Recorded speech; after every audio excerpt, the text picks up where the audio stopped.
Hey guys, today we're going to be going over a brief history of computing. This is the second episode in the computing or Python course, and it's going to be part one of the segment. Part two will be released later. Hey guys, my name is TJ and I'm going to be helping Pranav throughout this Python course. So here's the table of contents of what we're going to be covering today. So first of all, we'll be doing a quick course recap of what we went over in the last episode. And after that, we'll be covering some early devices, sort of successes, failures, etc. And then after that, we'll be going over the first true computers. So it's like the first devices that actually exhibit qualities of a computer. And after that, we're doing a quick exercise or activity time. And just for key info, if you did not watch the last episode, make sure to click the channel down below and browse up to it, because it's really important that you watch the previous episode before you watch this one, because it's kind of like a sequential course, so that you need to watch the previous episode to actually understand what's going to be going on in today's episode.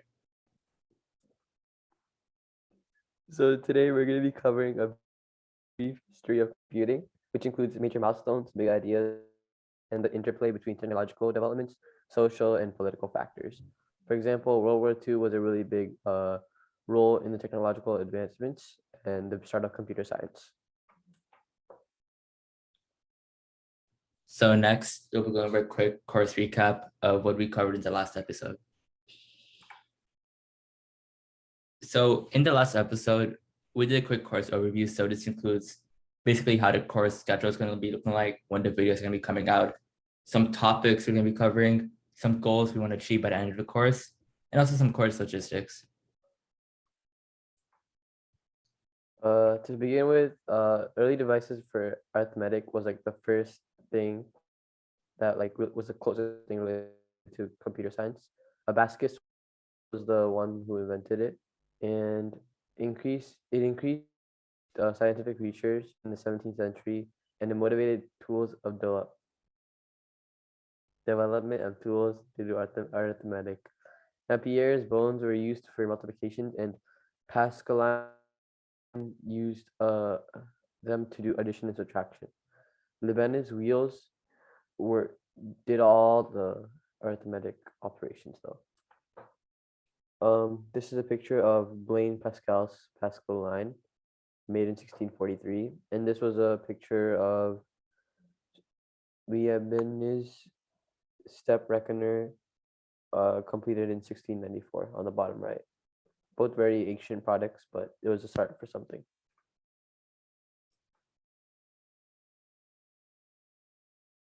So now onto mechanical devices for arithmetic.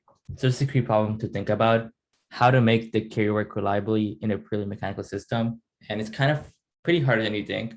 So just keep that in mind as you go forward. All right. Leibniz's stepping drum was a addition machine, so it did like very simple operations.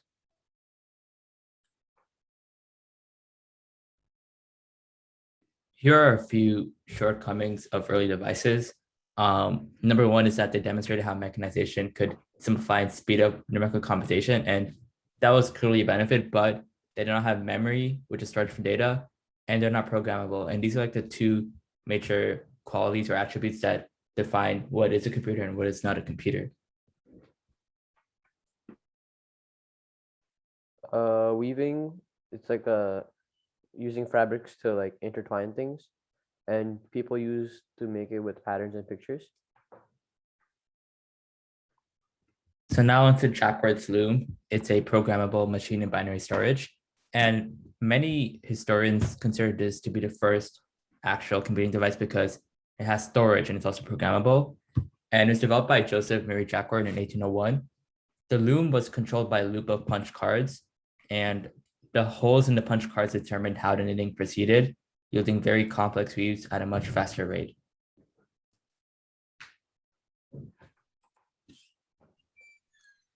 These are some complex machines that were made in the early days. They were used for many operations like addition, subtraction, and division, and multiplication. So one concept that was pretty widespread in the ancient ages was technophobia. Jackrabbits Loom showed how the knowledge of a human expert could be captured in a machine readable form and mobilize craft guilds against this manufacturing technology. So this is kind of what the concept of technophobia covers. Charles Babbage, born in 1791 and died in 1871. He was a mathematician, industrialist, philosopher, and politician. He found many errors in the multiple mathematical tables, and like kind of discovered sines, cosines, and logarithms used in navigation engineering. He also knew that long computation consists of operations that was like had many patterns, so he tried to shorten that. So here's a picture or kind of like a design model of Babbage's difference engine, which computed 7-degree polynomials with 31 digits. And this was kind of one of the first really developed computers back in the early ages.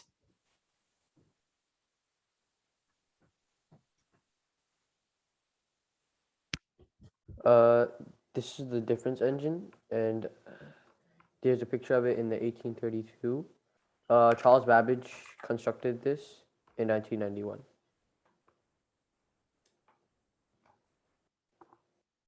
So regarding Charles Babbage's analytical engine, first of all, in 1822, he constructed the difference engine or the concept of design of it because he actually never actually physically built it because he was kind of broke and he ran out of money. A later model actually was built, but that was way after he perished. Regarding his analytical engine, which he constructed from 1834 to 1836, this was Babbage's more general computer. Once again, it was never actually built, but its design is considered to be the foundation of modern computing because it had all the crucial features, which includes arithmetic and logical operations, which it could compute. It had digital data storage, and its programs were also stored in memory. Ada Lovelace was the first female programmer. She was the daughter of Lord Byron, and she translated Menebria's sketch of the analytical engine to English. She also quadrupled its length by adding more details and mathematical explanations.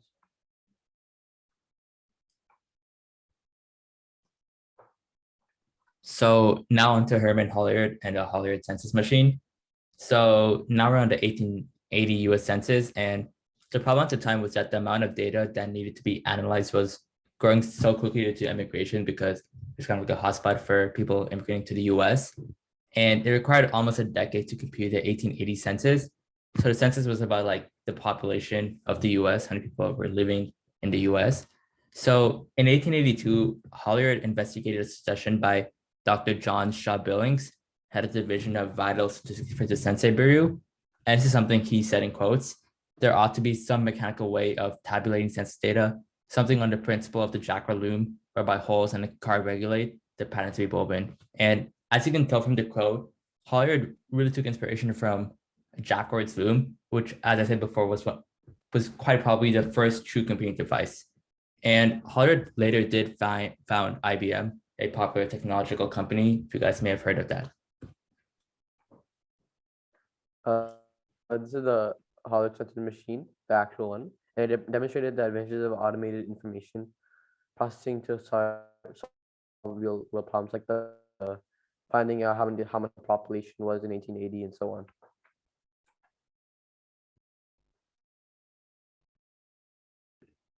So this is kind of like a quick photo of a punch card for the Holliard machine, the one he used to help conduct the US Census back in 1890. So the entire 1890 census data was processed in 3 months, and the complete 1890 data was published in 1892. And this may seem like a long time, but keep in mind that previously the 1880 census data took 10 years to compute. So this was a huge upgrade from the 10 years to 3 months.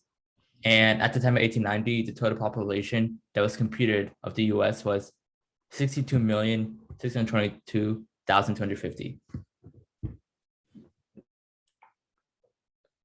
The Hall forms the tabulating machine company, which becomes IBM, like Pranav mentioned earlier in 1924, and they start like become one of like the leading tech companies of today. Like you definitely heard of them before. So now we're gonna be taking a quick exercise. So after explaining instructions, just pause the video for like the next 2 minutes, try to think of an answer, and just resume once you're done. So based on the evolution of computers before World War II, which is basically what we discussed as to right now, how do you think they'll continue to progress during and after World War II? So just like the next 2 minutes, try to brainstorm some ideas of how you think they'll progress further down the line, and just resume the video once you're done. Okay, I think that's enough time. Hopefully you come up with an answer. Just keep that answer in mind and we'll cover it later in the next episode. So these are the concepts that we just covered this episode. We discussed a little bit about Pascal's Pascal line, Leibniz's stepping drum, Jackrabbits Loom, Charles Babbage's machines, Ada Lovelace, the first female programmer, and Hollerith's census machine, which could calculate the population in certain years. These machines, they really like evolved over time to become what we have today, like on these computers and YouTube and all these things. Started with such basic machines like the Abascus and Pascal line.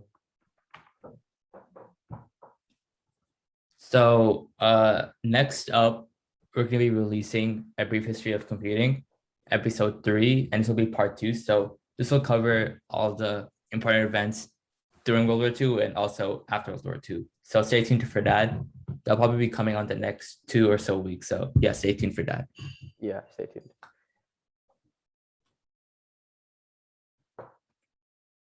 Thank you for watching, and if you have any questions, comment down below and like and subscribe for more videos daily, weekly.